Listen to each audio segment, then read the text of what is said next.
Welcome to EPG Pathshala. I am Dr. Shuli Kumar, Associate Professor, School of Social Work, Tata Institute of Social Sciences. In this particular module, we are going to look at the theory of capabilities approach and its linkages with social policy as part of the course on social policy.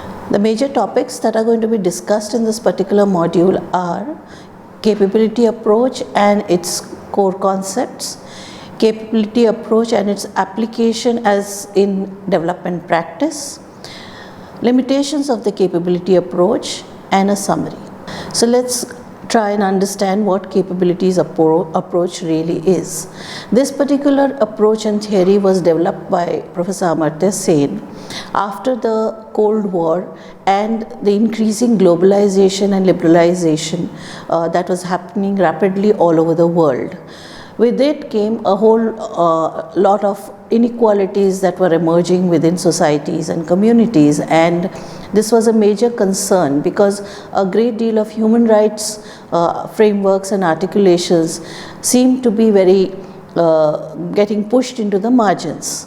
So the idea of measuring well-being therefore was one of the core concepts that Sen thought about and articulated in his theory of capabilities approach.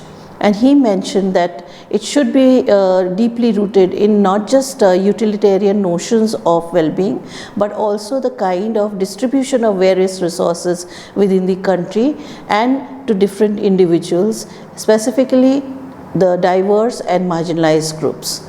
So well-being therefore needed to be understood from the point of view of people's freedoms and choices and how they utilize these resources to ensure that they were able to evolve into a proper standard of living and also ensure that they come out of poverty. Sen's capability approach therefore recognizes the fact that people have different capacities. Now, this is very significant in his theory because he highlights that every human being is not the same and every human being has different capacities to perform even though they may be having resources.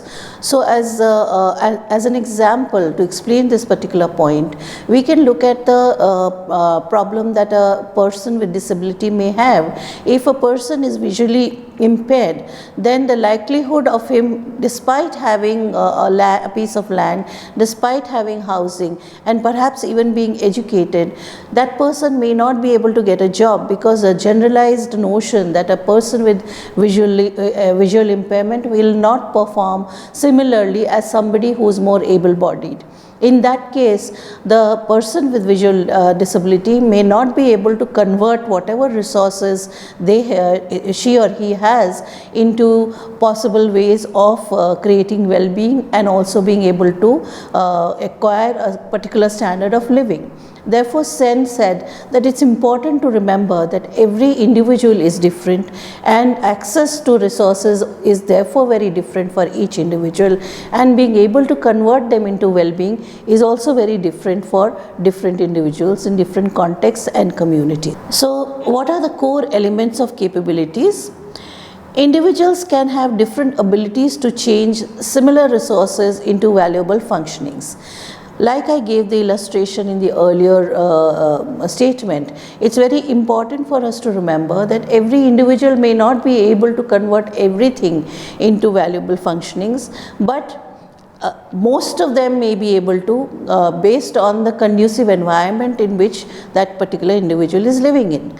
So it is important to evaluate whether different individuals have the capacity and the possibility to evolve out of the resources valuable functionings. So evaluation therefore means focusing on means and acknowledging what different people can do and also ensuring that these differences are highlighted, understood before any kind of policy framework is evolved. Individuals can internalize deprivation. This is a very critical point that Sen brings in his capabilities approach, that a lot of individuals who grow up in particular environments of deprivation and marginalizations often may imbibe the deprivation as a given, as a fact, and may not be able to come out of that unless and until a certain amount of work is done with them, or certain amount of dialogue is done with them, so that they are able to understand there are possibilities of becoming proper functioning individuals. When we say work, we also mean therefore certain conducive environments need to be created by policy frameworks. So for example, if a woman has been brought up to understand that her role is to be confined within a household, she may belong to an upper caste and upper class elite family, and may also have access to education, but she is not able to convert that into possible ways of working outside the household, because throughout her childhood she has been told that her life centers around the household and she has to be a good housewife.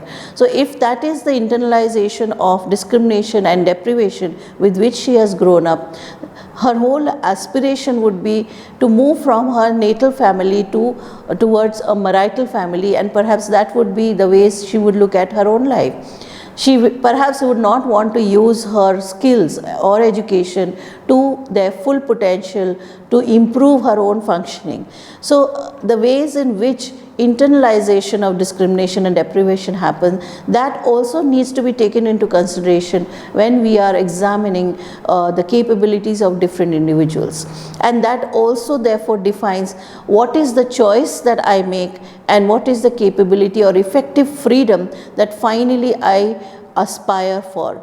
And therefore policy frameworks also need to address this particular format of deprivation and internal discrimination that individuals may have imbibed.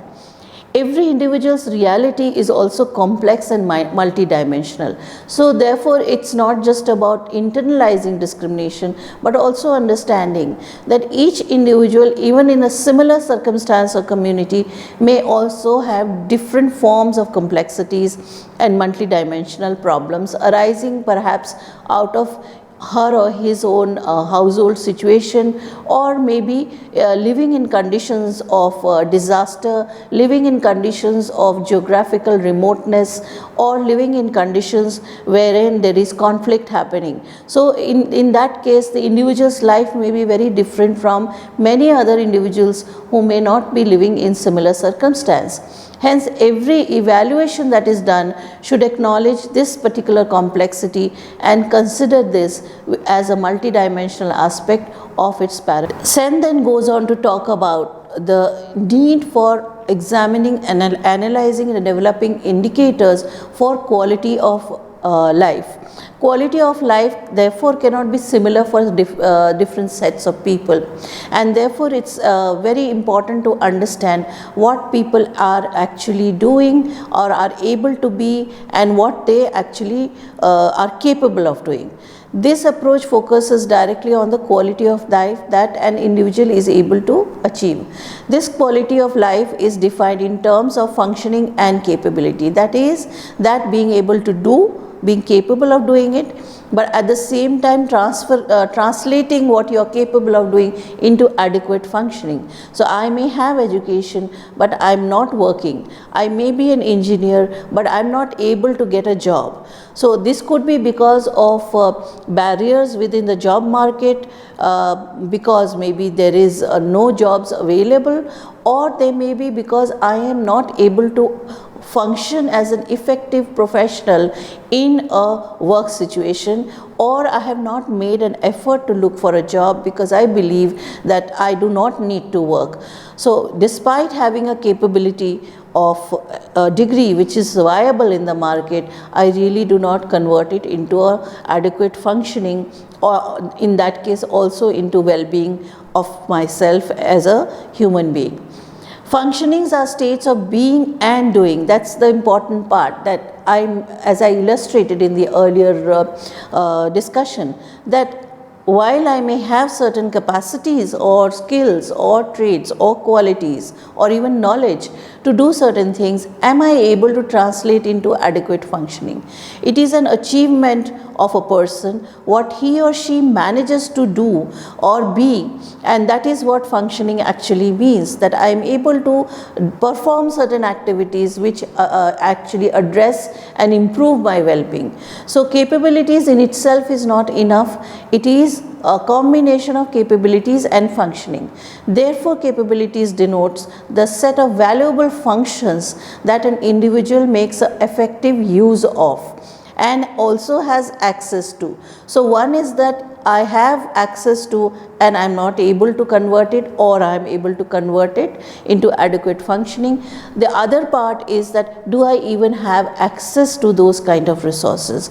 So if I am deprived of education from childhood, I will probably not be able to convert anything into a better well-being or a process where I can access further resources for well-being. If I am deprived of going out regularly and interacting with my friends and interacting with the larger society, I will never develop a quality or a skill to engage with different kinds of individuals, and therefore my personality will be very inhibited and introverted. In that case, I may not be able to function effectively in larger situations where there are more people. So therefore I will not be able to effectively function in a work situation. So I do not have the access to knowledge, information and empowering processes, and that I cannot convert into functionings because I am therefore not even not able to work effectively. So in both cases, one is deprivation of even access, the other is even if I have access, I may not be able to convert them into effective functioning. This refers to the freedom. Therefore, if I have access, therefore I am able to refer to as further explained by Sabina Alkire, this refers to freedom that people possess in order to achieve a lifestyle that they have a reason to value. That means if I have capabilities, access to resources, I am able to convert them into well-being. I therefore have freedom to live a life as I want and as I value. Therefore, we come to the concept of freedom. Sen has focused on the relevance of both well-being and agency. So one is that I am able to live well, I am able to cater to an adequate standard of living, and all my basic needs are taken care of, and perhaps the higher needs of aspiration to different forms of activities which enhance my well-being, I am able to access. The other aspect is of course agency. I may have the resources, but how do I convert all my resources, and what is the process and what is the decision making skill that I have? That is what is actually the freedom to do so. So that is why we need to look at what is agency and how does agency enable individuals in different situations to become empowered and effective towards working towards their own well-being. Well-being freedom refers to all the objectives that an individual values for his or her well-being. So if I am an artist and I have skills and talents to perhaps paint or sing or dance, then in that case this is what I value and this is what I want to do in my lifetime. Do I have the freedom to participate and effectively do such a activity which will ensure my well-being? So my aspiration is to develop my talent, my skill, but if I am not able to do it, then my agency gets limited and I may not have the freedom to do so. For example, this is something that we hear in childhood, that if a boy wants to read poetry or do painting or sit quietly and do an activity which is considered to be feminine, then the likelihood of this child not being able to express his agency in that particular talent is higher, because the patriarchies that are there in the households may not allow him to actually have the freedom or the agency to go towards this particular direction and ensure his well-being. Therefore, the child does not have the freedom to decide to take up that kind of a life direction. And agency essentially is the freedom that can be broken down into three parts, which is, as I mentioned, the personal characteristics, that I have a particular talent or skill and I have the opportunity to actually take it forward. If the social characteristics of my community or society or household does not allow me, and I am told that as a boy I should not be doing dance or painting or writing poetry, then there will be a barrier to my agency. Similarly, the environmental characteristics, that is the not just the social but the social but also the social political conditions, which means that I belong to a particular region in the world where arts are not seen very favorably. Performing arts are looked down upon or are morally forbidden, because there is a cultural normative structure within that particular area or region, then I will not be able to develop that talent further. But if I have conducive environment and there is a possibility of me to explore that part of me, then my agency and freedom is intact and I am able to take it forward to ensure my own well-being. Therefore, any evaluation of agency or freedom or capability should not be just focused on the well-being, but also cover the process through which individuals assert their ability to realize valued choices. So thereby, Sen brings in a bigger picture to say that while we are looking at the individual and the access to resources and the possibilities of converting them into adequate functioning, it is also important to evaluate that how this particular person is able to exercise her or his agency and not exercise her or his agency within the socio-political and economic circumstance or cultural context within which the person is living in. So, it deepens the notion of freedom and it deepens the idea of agency of individuals to an extent, and brings in different indicators which can be used to develop an understanding of the possibilities and the processes that a social policy practice should be able to address. Another dimension of Sen's theory of capability that is important and significant for us to understand is the capability space. To illustrate this more effectively, let's take the example of the idea of choice. Do people have alternatives for transportation such as bus? If there are people living in a particular area and they have adequate transportation facilities, probably they are going to be able to exercise a choice if I have a bus and a bicycle. So, do I use the bicycle as an option, or do I use the bicycle because I do not have transportation of the bus in my area? I may have to cycle for almost 10 kilometers to reach my workplace because there are no buses. In that case, I have no choice. I have to utilize the public transport system. I have to utilize, sorry, not the public transport system, but the bicycle, because there is no public transport system which will carry me to my workplace. So, what is choice therefore becomes very critical in such a scenario. Do I have the ability and the opportunity to ride the bike? So, for example, most communities do not allow or encourage women to cycle. It is seen as a more of a male activity. So, if I am a woman and I need to go to a workplace which is 10 kilometers away, I will probably decide that I will not do that work if there is no public transportation available, because I am not allowed to use the cycle in the cultural construction. Am I also physically fit to use the cycle? Am I not disabled? So if somebody has locomotor disability, that person will not be able to use the cycle.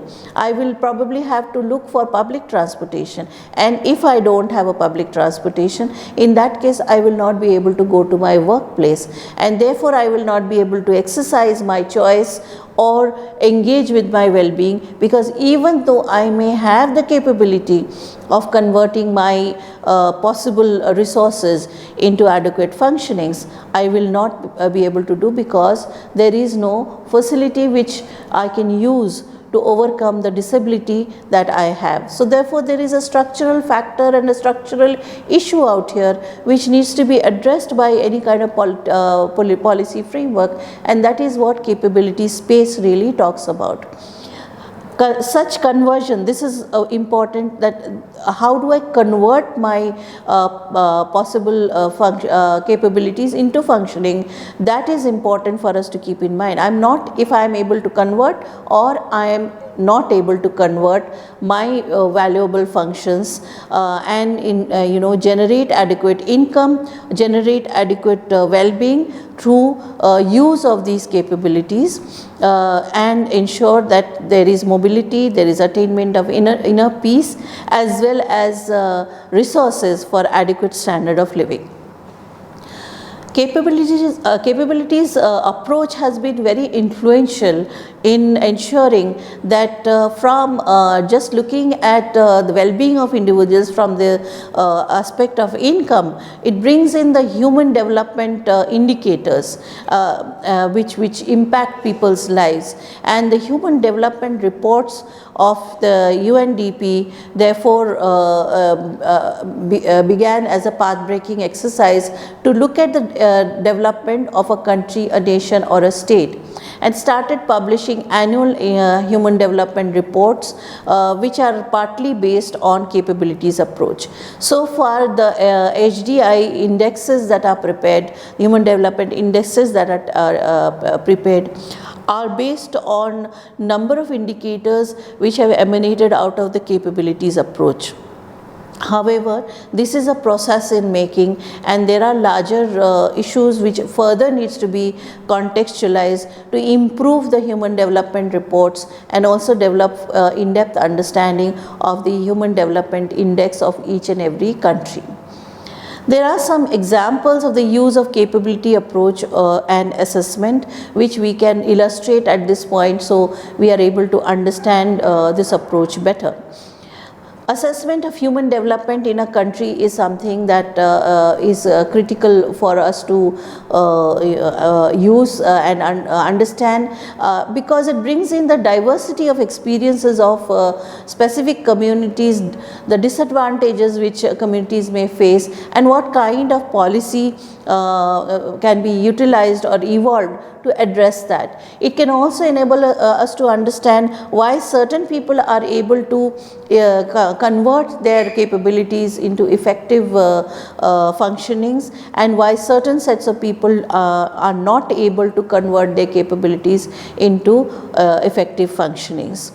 The second aspect that places where we can use capabilities approach is small scale development projects. Those are very useful because they can be like models of larger development projects, and bring in newer insights and ideas of looking at specific processes of development, and also enables us to look at development as a concept from a larger and wider and more in-depth understanding.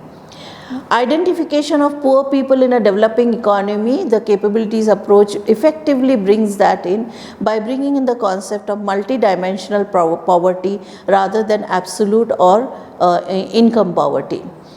Assessment of poverty and well-being in advanced economies using the capabilities approach has brought in the fact that there is poverty even in the advanced economies, and there is marginalization even within advanced economies, and that is something that the policy structures need to address. We can do deprivation analysis of specific groups like people with disabilities in a society, the gender inequality assessments. We can also look at analysis of public policies which can be changed or converted into more effective interventions. We can critique social practices and norms and discourses which need to be changed by using capabilities approach, and use of capabilities and functioning as a concept of non-normative research framework, using a more rational and yet in-depth understanding of lives of people, and doing analysis around it brings in specific indicators which can be uniformly used in different countries and state context. So how do we use assessment of human development in a country? A lot of countries use capabilities approach in analyzing and calculating the human development index for their nature. The use of capability approach started when SAN ranked a couple of countries first on the basis of their gross national product per capita, and then added parameters such as life expectancy and literacy rate. When that was done, the results of these analysis were very different. While comparing solely based on GNP, per capita countries such as Brazil, Mexico was much better than Sri Lanka and India. But when these countries were compared for life expectancy and infant mortality, Sri Lanka was much better than India and Mexico was much better than Brazil. So the notion of development, the notion of poverty also gets changed when we bring in newer dimensions and indicators, and capabilities approach enables us to do that, and it's a globally accepted standard. So therefore comparative analysis of different countries and economies can be very effectively done. If we look at small project analysis, which I spoke about earlier, Alkire used capabilities approach in analyzing 3 small development projects in Pakistan. These were goat rearings, female literacy classes, and rose garland production. In a standard scenario, when we usually do analysis of projects, the cost benefit analysis is done to look at the economic impact of such intervention. And in that case, goat rearing would stand out as a best project, while female literacy would rank the least impactful project. However, when Alkire included the non-income based functionings such as knowledge, empowerment and satisfaction, in fact it was the female literacy project that stood out as the best among all 3 projects. Because the moment you looked at the knowledge acquired by the women, the ways in which it increased their agency and capacity of decision making, the ways in which they were able to engage in the household and outside to perform various economic activities, it was found that it was far more significant than just looking at quantifiable measures. Therefore, this kind of approach enables us to unpack hitherto hidden and invisible aspects of human development and human well-being. Identification of poor people in a developing economy is another aspect which can be very effectively done if we use capabilities approach. The poverty dimensions therefore get expanded to multi-dimensional aspects of people's lives. Research showed that correlation between income and some basic functioning to human well-being such as education, health and child nutrition is very critical. So therefore, including them as indicators of poverty and poverty levels became very significant. It was found that income was an adequate factor to capture the deficit of the above mentioned well-being functioning, but all these were not the only factor. Income was not the only factor, because income was also dependent on the household structure, the social structure, the regional variations and the locations within which different people lived in. So those needed to be included in the evaluation of what really poverty is. So perhaps the people who live in the hill districts would be considered to be more deprived than those who are living in the plain districts, where access to resources is much easier than those that are available in remote regions where there is no adequate transportation, and most of these areas are cut off at many points of time in the climatic conditions in the year. Another aspect, and very significantly, is the gender inequality assessment. Sen's approach brought in the dimension of discrimination based on gender in India. He had accounted for a few functionings such as health, mortality and morbidity, and found that women are worse off than men when it comes to these indicators, and therefore in terms of personal well-being also they are not faring as well as men, and this was basically owing to the social and political factors of that particular society. This approach was further refined by a number of feminists, especially Martha Nussbaum, who added on to the list of capabilities to be analyzed for gender inequality assessment.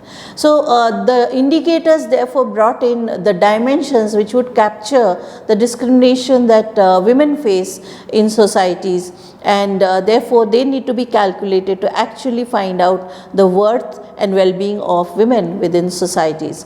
This list therefore included life and physical health, mental well-being, bodily integrity and safety, that is while the levels of violence that women face, social relations in terms of friendships and social networks, political empowerment, education and knowledge, domestic work and non-market work, paid work, shelter and environment, mobility, leisure activities, time, autonomy, being able to take off time from their own everyday work, which is some of the work is compulsory, the daily routine within the household is compulsory. So, if women have autonomy or they do not have autonomy, defines whether they have well-being or don't have well-being. Respect and self-esteem within the household and outside, and religion. All these play a role in the well-being of women, and therefore when we are looking at indicators, specific welfare, specific indicators for the situation of women need to be utilized to analyze the condition of women and also formulate policies to address the difficulties that women may face in different countries and societies. So, as a summary, capabilities approach is a holistic tool which infuses a sociological turn in economics.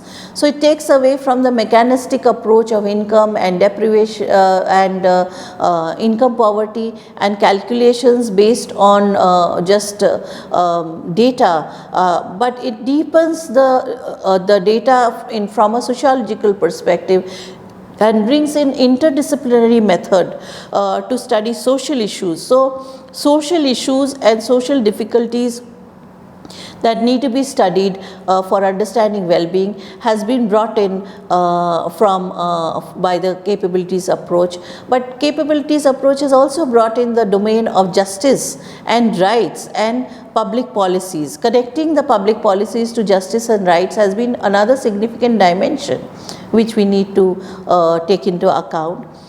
The second dimension that it brings in participation of people in the process of policy making and analyzing their own conditions and difficulties, and therefore not being able to move towards adequate functioning is something that has been highlighted by capabilities approach. So, how do we listen to minority voices rather than only majority voices, the way democracy functions, is another significant point capabilities approach talks about. Thirdly, the capability approach is often used on the data which was not earlier utilized. So, maternal mortality, infant mortality rate, access to girls in education, access to different marginalized groups in education, these dimensions were added on to calculate the development indices of different countries, and that is another significant contribution of capabilities approach. Hence, what it really brings in, that there is a need of research which supplement the kind of data which is based on mechanistic and scientific inquiry, and take it beyond that to look at justice and redistribution. Some of the references that you might want to utilize to understand capabilities approach is Frediani, Development in Practice by Routledge. Ingrid Robbins' book on the capability approach in practice brings in the gender dimension. Sabina Alkay's book also looks at different dimensions of capability approach and how we can therefore expand it to the notion of multidimensional poverty. So these three books are extremely useful for us to understand capabilities approach and their connections to social policy. Thank you.